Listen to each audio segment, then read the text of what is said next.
Bonjour à tous, aujourd'hui je vais vous parler de la dégustation et notamment du savoir-être. La dégustation qui est une technique, une méthode, une discipline, mais c'est aussi de l'émotion, de la spontanéité, c'est du plaisir. Bien que nous goûtions la même boisson, ce ne sont pas les mêmes signaux en provenance du nez, de la bouche, des yeux, qui gagnent notre cerveau. Ce qui fait qu'au final, nous avons des ressentis différents, nous avons des perceptions différentes devant l'acidité, devant la sucrosité, devant les différents types de saveurs. Et en général, moi, ce que je conseille donc aux dégustateurs, en termes de pratique, c'est déjà d'écrire ce qu'on ressent, sans chichi, sans blabla.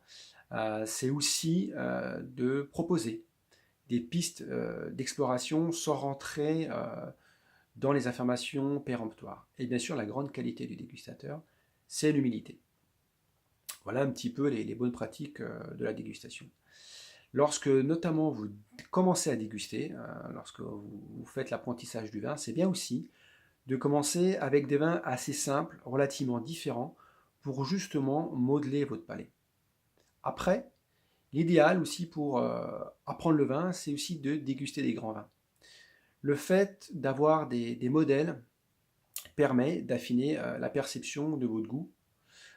Prenez par exemple un type de sauvignon particulier.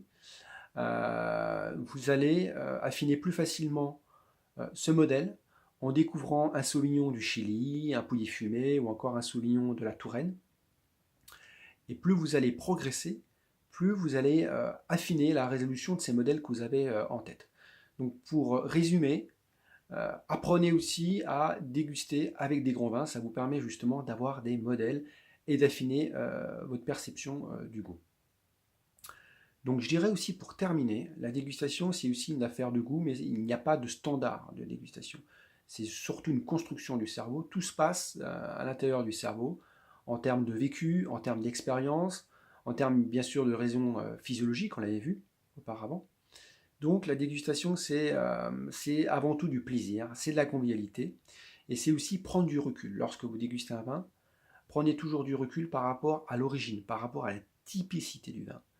Si vous goûtez par exemple un Sauvignon du Chili, ne vous attendez pas à ce qu'il présente des caractères de fraîcheur ou de vivacité tels qu'un Sauvignon de Touraine par exemple. Donc toujours prendre du recul aussi quand vous dégustez un vin par rapport à son origine, à ses critères de typicité.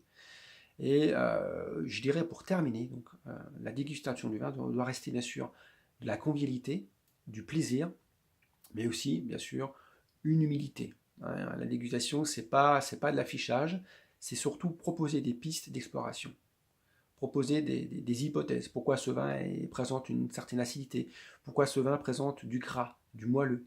Donc voilà, on est toujours il n'y a rien d'absolu, on est toujours dans vraiment du partage, du recul. Et bien sûr, pour moi aussi, le bon dégustateur, c'est celui aussi qui essaye d'être le plus précis lorsqu'il déguste un vin. Et quand vous progressez, vous allez voir, vous allez aussi enrichir votre vocabulaire et être de plus en plus précis dans la description du vin. L'essentiel pour moi en dégustation, c'est pas de deviner que c'est un Haut-Brion 93 ou un Cheval Blanc 75. L'essentiel, c'est vraiment de pouvoir décrire le vin, de juger la structure du vin. Voilà, donc je vous invite à partager ma page et n'hésitez pas à réagir, à me poser des questions. Je vous dis à très bientôt.